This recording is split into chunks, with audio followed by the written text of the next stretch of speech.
Here are 5 spooky DIY activities you can do at home with your toddler. We got a pumpkin patch name practice, ghost Pom Pom Push, dot the bats, spider pipe cleaners and threading, and some spider line practice. Feel free to skip to any part of the video down below. I also have downloadables in my description. Let's start off with some pumpkin patch name practice. Of course, this doesn't have to be name practice. It could literally be anything you want to practice. I have a downloadable available that goes up to 10 letters, and it also has the different sizes for each pumpkin you're gonna need. I love printing this out and adding it to my son's activity book every single week because it's great for language development and also practice with a glue stick, which is important for kindergarten. First, either draw or print out my template for the correct letters that you need for this project. Now on orange cardstock paper, print out the template that I have for the pumpkins that match the number of letters that you chose. Cut out the shapes and draw a letter on each little pumpkin so that it completes a word. I went ahead and taped this to his activity book and grab a non-toxic glue stick. Show your little one how to put glue on the back and place them in order to spell their name. Using a glue stick is gonna take a lot of practice and patience, so make sure to switch it up. You can do days of the week, you can do it in a different language. This one's really versatile because you can customize it to whatever you like, but I think this is perfect for the month of October.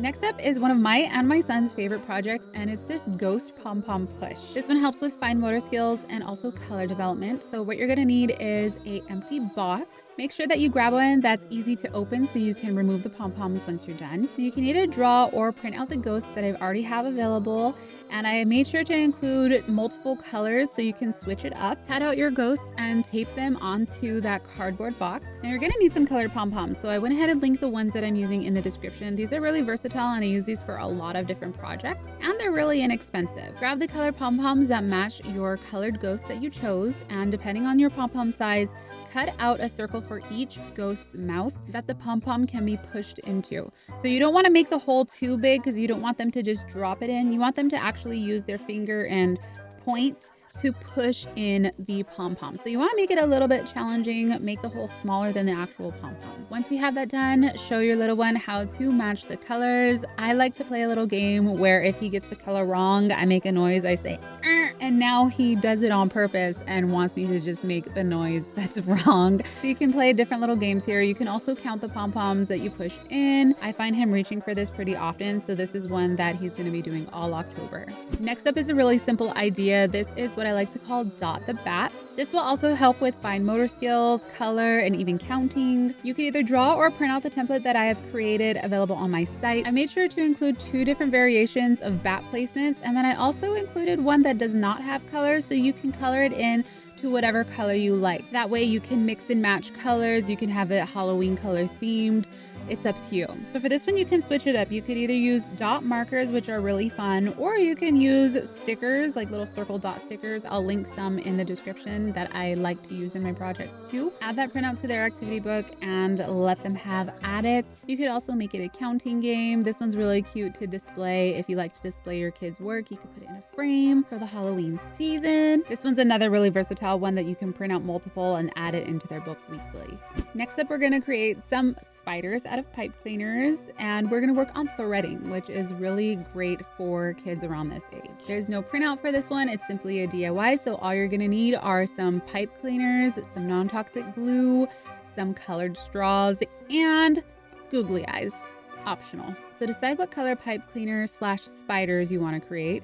Measure about 4 inches and cut 4 pieces. These are going to be the legs of the spider. So line up the 4 pieces together, and you're going to use that longer piece of pipe cleaner to wrap them in the center. Try to wrap it in the center, creating a ball. This is going to be the body of the spider. Now I went ahead and grabbed a darker color pipe cleaner. This is optional. You could use the same color, but I thought it would make more sense if it was a different type of color. And then I just twisted it onto the other end of the colored pipe cleaner, and I knotted it so it doesn't come undone. So this is going to act as the spider's web, and they're going to be threading on the straws onto this part. So now bend all 8 legs of the spider and glue on some googly eyes if you have some. This will also work without the googly eyes, but it just adds a little bit of fun to it, and now you have a super cute colored spider. Next, grab some colored paper straws, and you're going to cut these to about 1 inch long. You should have a bunch of colored straw pieces here, which you should save for other projects. I do have other projects that we use these colored straws, so don't throw them away. Make sure to save them. Now show your little one how to match the correct color spider to the correct straw